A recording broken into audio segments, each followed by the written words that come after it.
शुक्लांबरधरं विष्णुं शशिवर्णं चतुर्भुजं प्रसन्नवदनं ध्यायेत् सर्वविघ्नोपशान्तये। व्यासं वसिष्ठनप्तारं शक्तै पौत्रमकल्मषं पराशरात्मजं वन्दे शुकतातं तपोनिधिं। व्यासाय विष्णुरूपाय व्यासरूपाय विष्णवे नमो वै ब्रह्मनिधये वासिष्ठाय नमो नमः। अविकाराय शुद्धाय नित्याय परमात्मने सदैकरूपरूपाय विष्णवे सर्वजिष्णवे। यस्य स्मरणमात्रेण जन्म संसारबन्धनात् विमुच्यते नमस्तस्मै विष्णवे प्रभविष्णवे। ॐ नमो विष्णवे प्रभविष्णवे। श्रीवैशम्पायन उवाच श्रुत्वा धर्मानशेषेण पावनानि च सर्वशः युधिष्ठिरः शान्तनवं पुनरेवाभ्यभाषत। युधिष्ठिर उवाच किमेकं दैवतं लोके किं वाप्येकं परायणं स्तुवन्तः कं कमर्चन्तः प्राप्नुयुर्मानवा शुभम्। को धर्मः सर्वधर्माणां भवतः परमो मतः किं जपन्मुच्यते जन्तुर्जन्म संसारबन्धनात्। श्रीभीष्म उवाच जगत्प्रभुं देवदेवम् अनन्तं पुरुषोत्तमं स्तुवन्नाम सहस्रेण पुरुषस्तततोत्थितः तमेव चार्चयन् नित्यं भक्त्या पुरुषम् अव्ययम् ध्यायन् स्तुवन्नमस्यं च यजमानस्तमेव च। अनादिनिधनं विष्णुं सर्वलोकमहेश्वरं लोकाध्यक्षं स्तुवन्नित्यं सर्वदुःखातिगो भवेत्। ब्रह्मण्यं सर्वधर्मज्ञं लोकानां कीर्तिवर्धनं लोकनाथं महद्भूतं सर्वभूतभवोद्भवम्। एष मे सर्वधर्माणां धर्मोऽधिकतमो मतः यद्भक्त्या पुण्डरीकाक्षं स्तवैरर्चैर्नरः सदा। परमं यो महत्तेजः परमं यो महत्तपः परमं यो महद्ब्रह्म परमं यः परायणं। पवित्राणां पवित्रं यो मङ्गलानां च मङ्गलं देवतं देवतानां च भूतानां यो व्ययः पिता यतः सर्वाणि भूतानि भवन्त्यादियुगागमे यस्मिंश्च प्रलयं यान्ति पुनरेव युगक्षये तस्य लोकप्रधानस्य जगन्नाथस्य भूपते विष्णोर्नाम सहस्रं मे शृणु पापभयापहम्। यानि नामानि गौणानि विख्यातानि महात्मनः ऋषिभिः परिगीतानि तानि वक्ष्यामि भूतये। ऋषिर्नाम्नां सहस्रस्य वेदव्यासो महामुनिः छन्दोऽनुष्ठुप् तथा देवो भगवान् देवकीसुतः अमृतांशोद्भवो बीजं शक्तिर्देवकी नन्दनः त्रिसामा हृदयं तस्य शान्त्यर्थे विनियुज्यते। विष्णुं जिष्णुं महाविष्णुं प्रभविष्णुं महेश्वरम् अनेकरूपदैत्यान्तं नमामि पुरुषोत्तमम्। अस्य श्रीविष्णोर्दिव्यसहस्रनामस्तोत्रमहामन्त्रस्य श्रीवेदव्यासो भगवान् ऋषिः अनुष्ठुप्-छन्दः श्रीमहाविष्णुः परमात्मा श्रीमन्नारायणो देवता अमृतांशोद्भवो भानुरिति बीजम् देवकी नन्दनः सृष्टेति शक्तिः उद्भवक्षोभणो देव इति परमो मन्त्रः शङ्ख बृन्नन्दकी चक्रीति कीलकम् शार्ङ्गधन्वा गदाधर इति अस्त्रम् रथाङ्गपाणिरक्षोभ्य इति नेत्रम् त्रिसामा सामगः सामेति कवचम् आनन्दं परब्रह्मेति योनिः ऋतुः सुदर्शनः काल इति दिग्बन्धः श्रीविश्वरूप इति ध्यानम् श्रीमहाविष्णुः प्रीत्यर्थे सहस्रनाम जपे विनियोगः।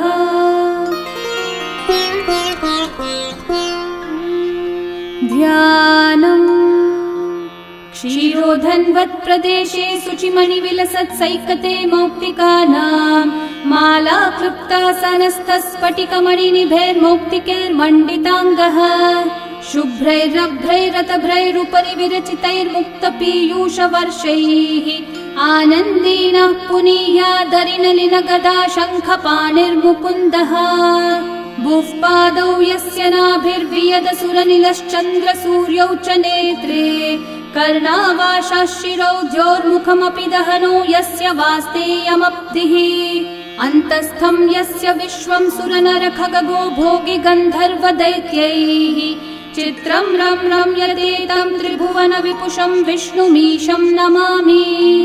ॐ नमो भगवते वासुदेवाय।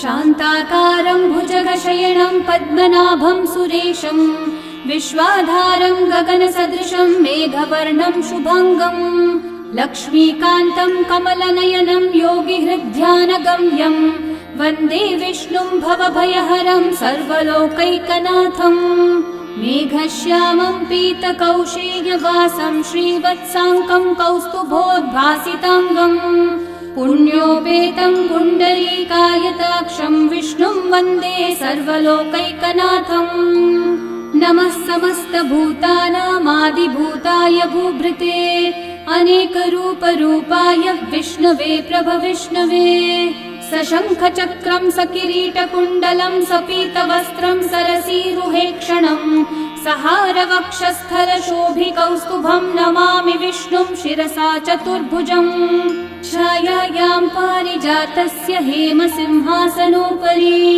आसीनमम्बुदश्याममायताक्षम् अलङ्कृतम् चन्द्राननं चतुर्बाहुं श्रीवत्साङ्कितवक्षसं रुक्मिणी सत्यभामाभ्यां सहितं कृष्णमाश्रये। ॐ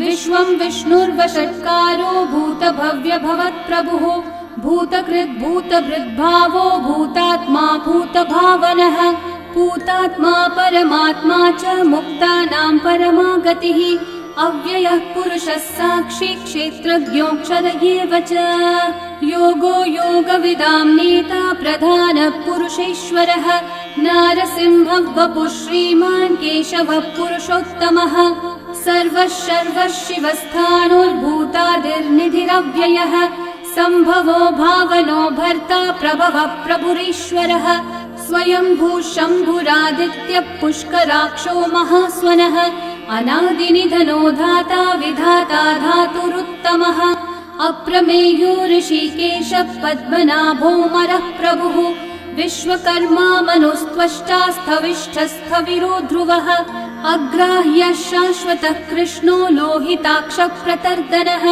प्रभुतस्त्रिककुब्धामः पवित्रं मङ्गलं परम् ईशानः प्राणदः प्राणो ज्येष्ठः श्रेष्ठः प्रजापतिः हिरण्यगर्भो भूगर्भो माधवो मधुसूदनः ईश्वरो विक्रमी धन्वी मेधावी विक्रमक्रमः अनुत्तमो दुराधर्षः कृतज्ञः कृतिरात्मवान् सुरेशः शरणं शर्म विश्वरेतः प्रजाभवः अहः संवत्सरो व्याळः प्रत्ययः सर्वदर्शनः अजः सर्वेश्वरः सिद्धिः सिद्धिः सर्वादिरच्युतः वृषा कपिरमेयात्मा सर्वयोगविनिःसृतः वसुर्वसुमना सत्यः समात्मा संमितः समः अमोघः पुण्डरीकाक्षो वृषकर्मा वृषाकृतिः रुद्रो बहुशिरा बभ्रुर्विश्वयोनिःशुचिश्रवाः अमृतः शाश्वतस्थाणुर्वरारोहो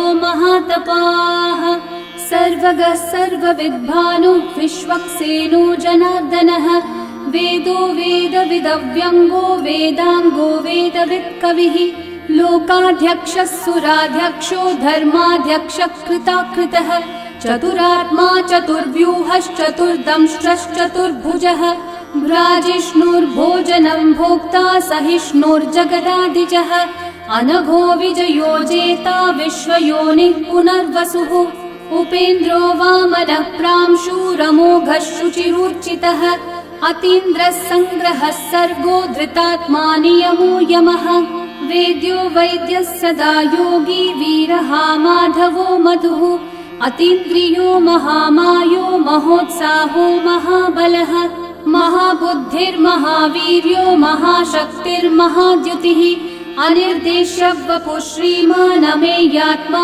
महाधृतक् महेश्वासो महीभर्ता श्रीनिवासः सतां गतिः अनिरुद्धः सुरानन्दो गोविन्दो गोविदाम्पतिः मरीचिर्दमनोहंसः सुपर्णो भुजगोत्तमः हिरण्यनाभः सुतपः पद्मनाभः प्रजापतिः अमृत्युः सर्वदृक्सिंहः सन्धाता सन्धिमान् स्थिरः अजो दुर्मशनः शास्ता विश्रुतात्मा सुरारिः गुरुर्गुरुतमो धामः सत्यः सत्यः पराक्रमः निमिषो निमिषस्रग्वी वाचस्पतिरुदारधीः अग्रणीर्ग्रामणी श्रीमान् न्यायो नेता समीरणः सहस्रमूर्धा विश्वात्मा सहस्राक्षः सहस्रपात् आवर्तनो निवृत्तात्मा संवृतः सम्प्रमर्दनः अहः संवर्तको वह्निरनिलो धरणीधरः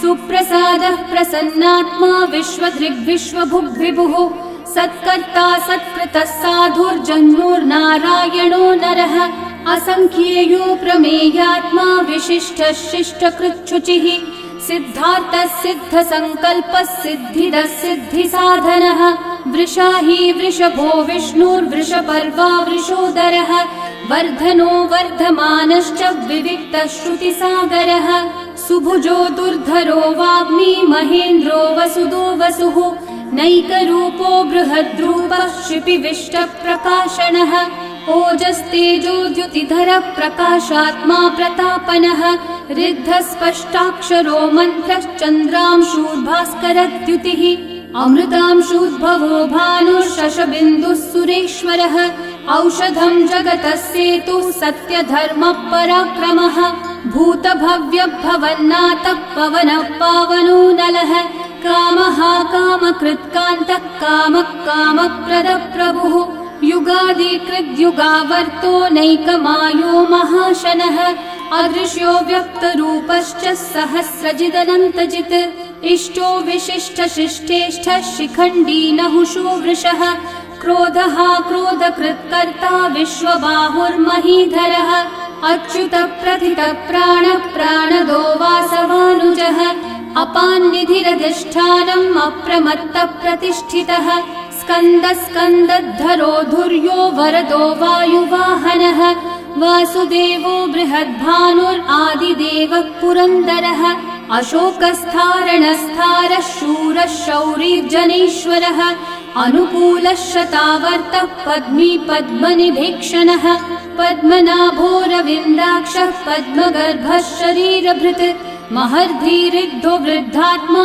महाक्षो गरुडध्वजः अतुलः शरभो भीमः समयज्ञो हविर्हरिः सर्वलक्षणलक्षण्यो लक्ष्मीवान् समितिञ्जयः विक्षरो रोहितो मार्गो हेतुर्दामोदरः सहः महीधरो महाभागो वेगवानमिताशनः उद्भवक्षोभणो देवः श्रीगर्भः परमेश्वरः करणं कारणं कर्ता विकर्ता गहनो गुहः व्यवसायो व्यवस्थानः संस्थानस्थानदो ध्रुवः परर्धि परमस्पष्टः तुष्टः पुष्टः शुभेक्षणः रामो विरामो विरतो मार्गो नेयो नयो नयः वीरशक्तिमतां श्रेष्ठा धर्मो धर्मविदुत्तमः वैकुण्ठः पुरुषः प्राणः प्राणदः प्रणवपृथुः हिरण्यगर्भः शत्रुघ्नो व्याप्तो वायुरधोक्षजः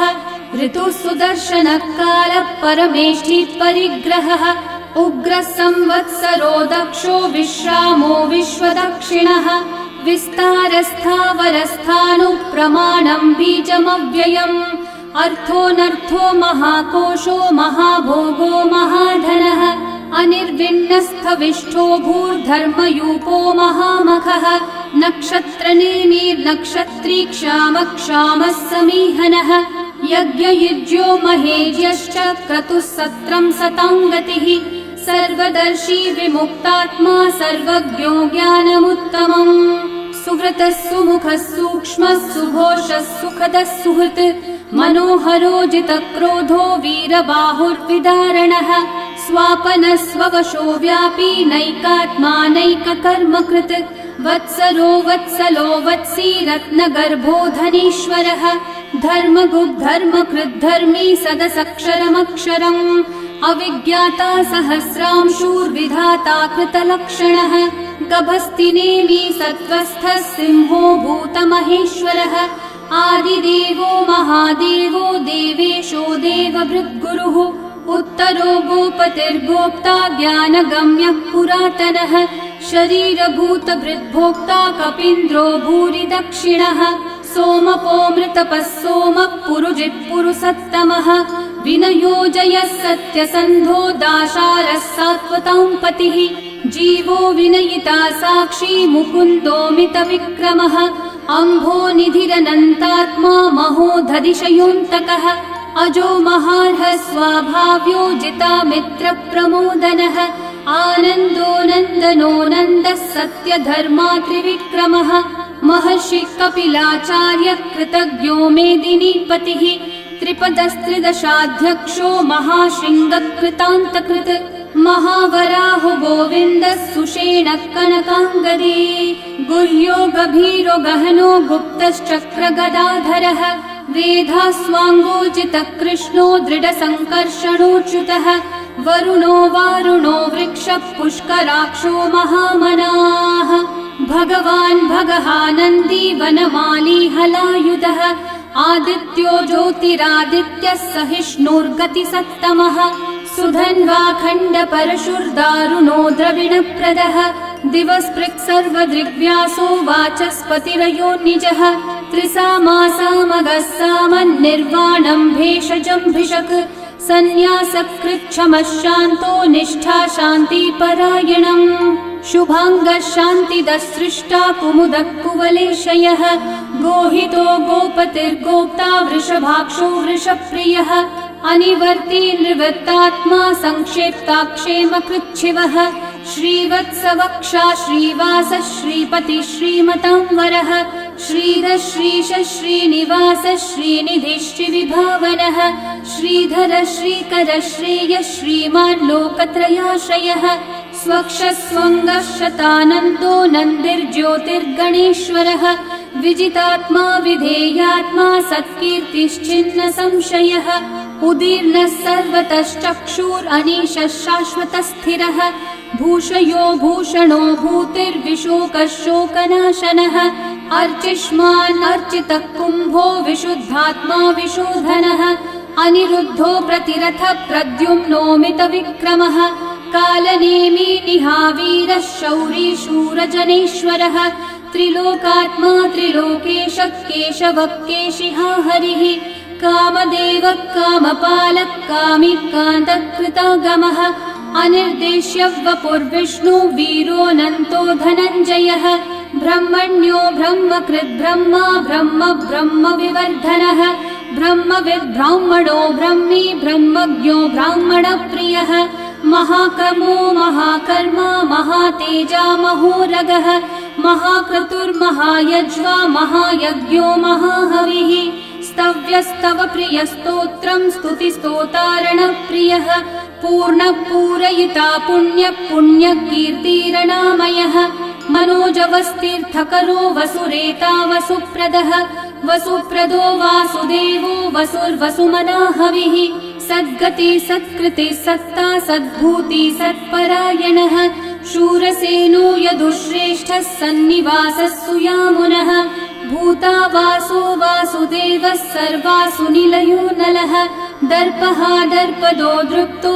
दुर्धरोऽथा पराजितः विश्वमूर्तिर्महामूर्तिर्दीप्तमूर्तिरमूर्तिमान् अनेकमूर्तिरव्यक्तः शतमूर्तिशताननः एकोनैकः स वः किं यतत्पदमनुत्तमम् लोकबन्धुर्लोकनाथो माधवो भक्तवत्सलः सुवर्णवर्णो हेमाङ्गो वराङ्गश्चन्दनाङ्गदे वीरः विषमः शून्यो घृताशीरशलश्चलः अमानी मानदो मान्यो लोकस्वामी त्रिलोकधृक् सुमेधामेधजो धन्यः सत्यमेधाधराधरः तेजो वृषो द्युतिधरः सर्वशस्त्रभृताम्बरः प्रग्रहो निग्रहो व्यग्रो नैकः शृङ्गो गदाग्रजः चतुर्मूर्तिश्चतुर्बाहुश्चतुर्व्यूहश्चतुर्गतिः चतुरात्मा चतुर्भावश्चतुर्वेदविदेकपात्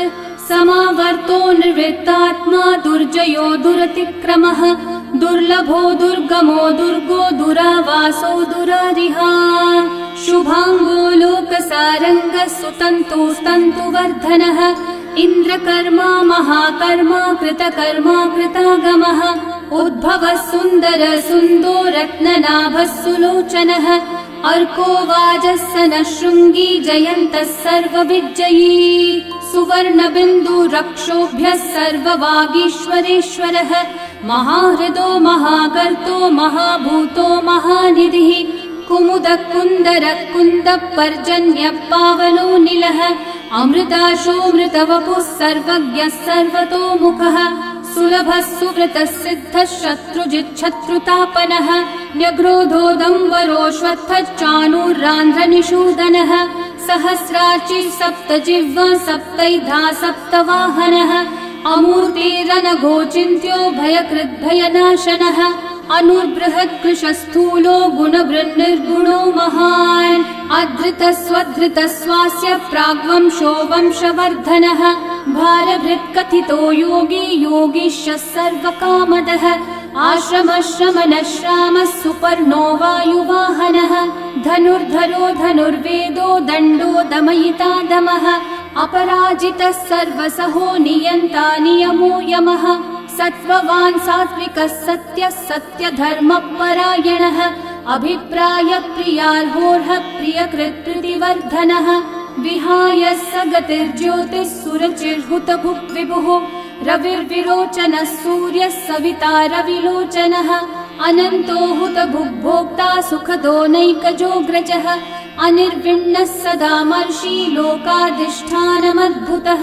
सनातनतमः कपिलः कपिरव्ययः स्वस्तिदः स्वस्तिकृत् स्वस्ति स्वस्ति भुक् स्वस्ति दक्षिणः अरौद्रः कुण्डली चक्री विक्रमयूर्जितशासनः शब्दातिगः शब्दसः शिशिरः शर्वरीकरः अक्रूरः पेशलो दक्षो दक्षिणः क्षमिनाम्बरः विद्वत्तमो वीतभयः पुण्यश्रवणकीर्तनः उत्तारणो दुष्कृतिः पुण्यो दुःस्वप्ननाशनः वीरः रक्षणः सन्तो जीवनः पर्यवस्थितः अनन्तरूपोऽनन्तश्रीर्जितमन्युर्भयापहः चतुर्रश्रो गभीरात्मा विदिशो व्यादिशो दिशः अनादिर्भूर्भुवो लक्ष्मी सुवीरो रुचिराङ्गदः जननो जनजन्मादि भीमो भीमपराक्रमः आधारनिलयो धाता पुष्पहास प्रजागरः ऊर्ध्वगः सत्पथाचारः प्राणदः प्रणवपणः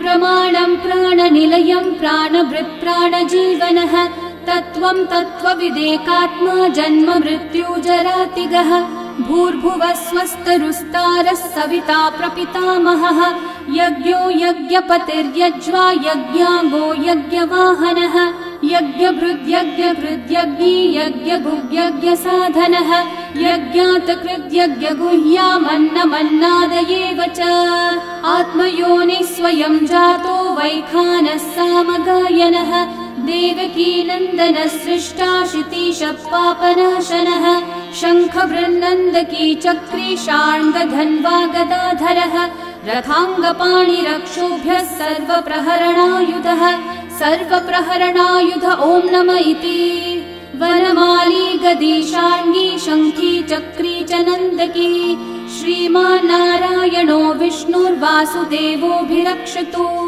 वनमाली गदी शार्ङ्गी शङ्खी चक्री च नन्दकी श्रीमान्नारायणो विष्णुर्वासुदेवोऽभिरक्षतु वनमाली गदी शार्ङ्गी शङ्खी चक्री च नन्दकी श्रीमान्नारायणो विष्णुर्वासुदेवोऽभिरक्षतु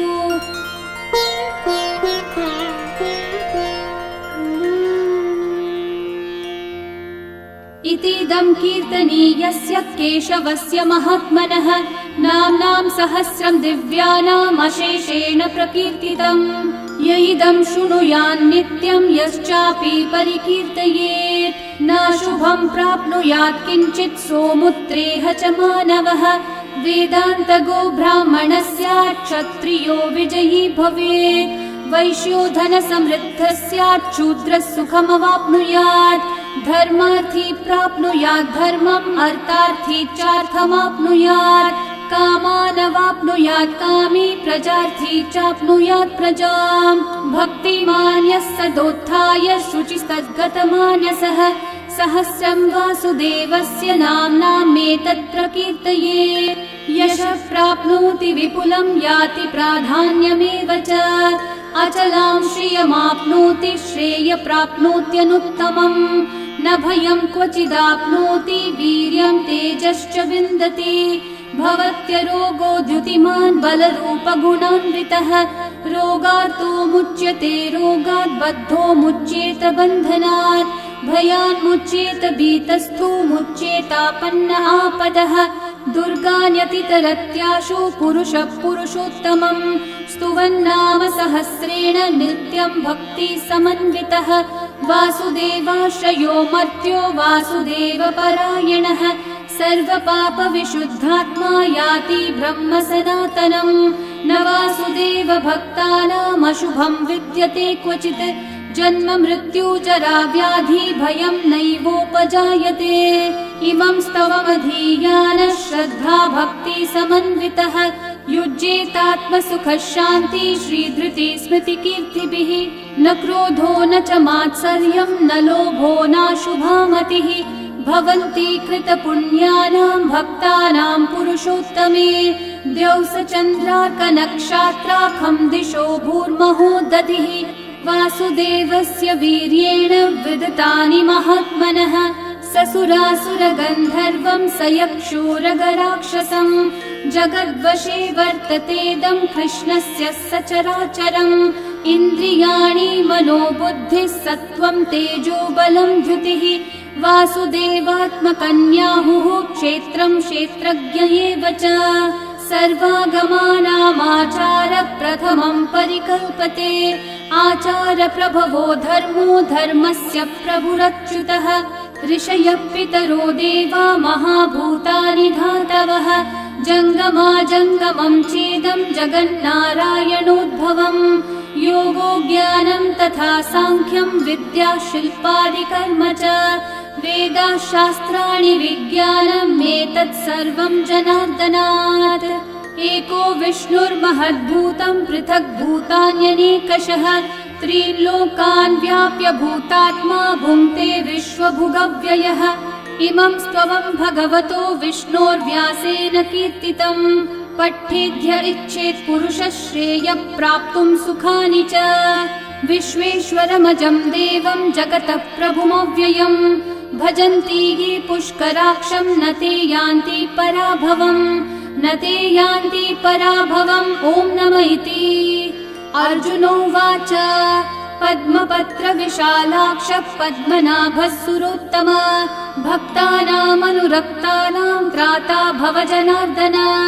श्रीभगवानुवाच यो मां नाम सहस्रेण स्तोतुमिच्छति पाण्डव सोऽहमेकेन श्लोकेन स्तुत एव न संशयः स्तुत एव न संशय। ॐ नमः इति। व्यास उवाच वासनाद् वासुदेवस्य वासितं भुवनत्रयं सर्वभूतनिवासोऽसि वासुदेव नमोऽस्तुते। श्रीवासुदेव नमोऽस्तुत। ॐ नमः इति।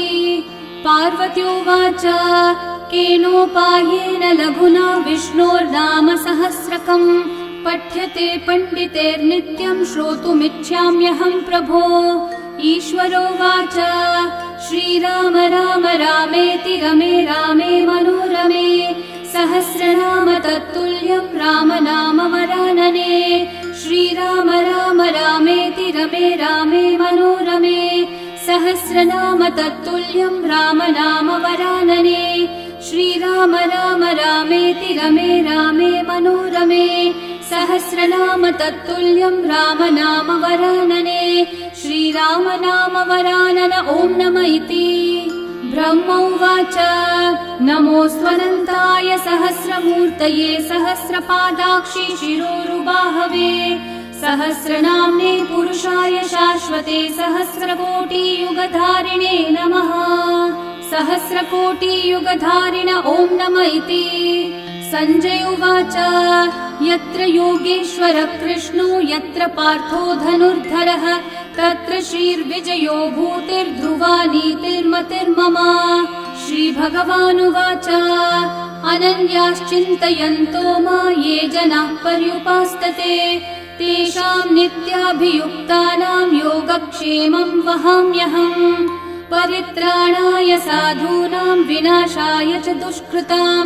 धर्म संस्थापनार्थाय सम्भवामि युगे युगे आर्ता विषण्णा शिथिलाश्च भीता घोरेषु च व्याधिषु वर्तमानाः संकीर्त्य नारायण शब्दमात्रं विमुक्तदुःखा सुखिनो भवन्तु कायेन वाचा मनसैन्द्रियैर्वा बुद्ध्यात्मना वा प्रकृते स्वभावात् करोमि यद्यत् सकलं परस्मै नारायणायेति समर्पयामि। श्री विष्णु सहस्रनाम स्तोत्रं सम्पूर्णम्।